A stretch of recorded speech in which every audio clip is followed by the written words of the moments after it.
काले रात से पर्दा, बिहार के श्रमिकों को तमिलनाडु में किया गया किडनैप। सामने आया बिहार के प्रवासी मजदूरों का सच। छानबीन के बाद जहानाबाद के 6 श्रमिक अगवा गिरोह से मुक्त। बिहार से तमिलनाडु पहुंचे मजदूरों के साथ जो हुआ उसने केवल एक नहीं बल्कि कई रात से पर्दा उठाया है। उस सच को सामने लाया है जिसे लोग जानकर भी अनजान थे। दरअसल हाल ही में खबर सामने आई जिसके बाद लोगों तक ये बात पहुंच गई कि तमिलनाडु में किस तरह से बिहार के प्रवासी मजदूरों के साथ ज्यादती की गई। हुआ यूं कि तमिलनाडु पैसे कमाने के लिए बिहार के जहानाबाद जिले से 6 श्रमिकों को अगवा कर लिया गया।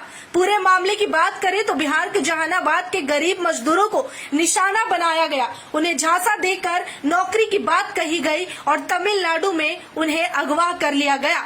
इतना ही नहीं, किडनैपर्स लगातार परिवारजनों से पैसे मांगते रहे और काम निकलते ही मोबाइल ऑफ कर दिया। हालांकि इस गिरोह का भी पर्दाफाश हो चुका है और कई लोग इसे पकड़े जा चुके हैं।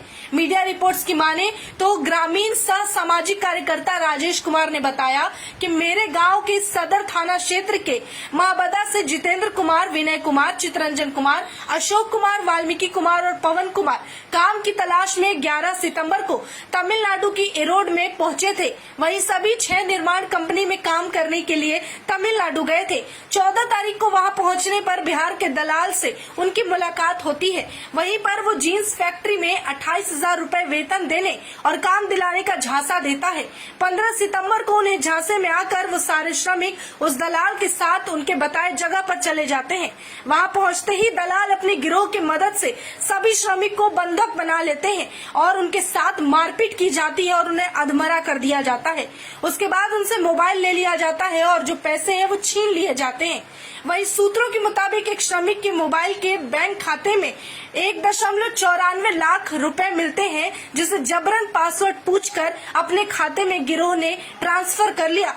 दूसरे श्रमिक को उसका मोबाइल देते हुए अपने अपने घरों से 20-20 हजार रूपए मांगने को कहा गया। श्रमिक ने फोन कर सभी परिवार वालों को अगवा किए जाने की जानकारी दी और तत्काल रकम भेजने को कहा। अपने अपने घरों के बेटे भाई को छुड़वाने के लिए सभी पीड़ित परिवार वालों ने कुल 1.5 लाख इंतजाम कर फोन के माध्यम से इसे भेज दिया। वहीं आधी रकम दलाल के अपने मोबाइल से उसके खाते में मंगवाई गई थी।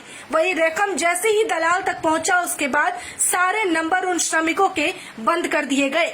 जैसे ही इस अनहोनी की आशंका परिवारजनों को लगी उसके बाद पीड़ित परिवारजन वहां के डीएम, एसपी सहित तमिलनाडु के पूर्व डीजीपी जहानाबाद निवासी करुणा सागर से मदद की गुहार लगाने लगे। उसके बाद वहां करुणा सागर ने तुरंत ही तमिलनाडु की रोड जहां पर मजदूर फंसे थे उनके एसपी से संपर्क करके घटना की पूरी जानकारी देते हुए साथ ही मोबाइल नंबर उपलब्ध कराते हुए इसके बाद वहां की पुलिस ने वहां के लोगों से संपर्क किया और नंबर को ट्रेस करने की कोशिश की। वहीं पुलिस की सक्रियता के कारण करीब 10 बजे के आसपास सारे दलालों के गिरोह से उन श्रमिकों को आजाद कर दिया गया। वहीं वहां से निकलकर सभी मजदूर चेन्नई सेंट्रल एक्सप्रेस लेकर सीधे बिहार पहुंच गए। एक तरफ जहां इस तरह से मजदूर जो अपने राज्य को छोड़कर दूसरे राज्य में काम करने जाते हैं उन प्रवासी मजदूरों के साथ अक्सर इस तरह की घटना सामने आती है। इतना ही नहीं, बिहार, यूपी, झारखंड इन जगह के प्रवासी मजदूरों को रोजगार के लिए अपना घर बार छोड़कर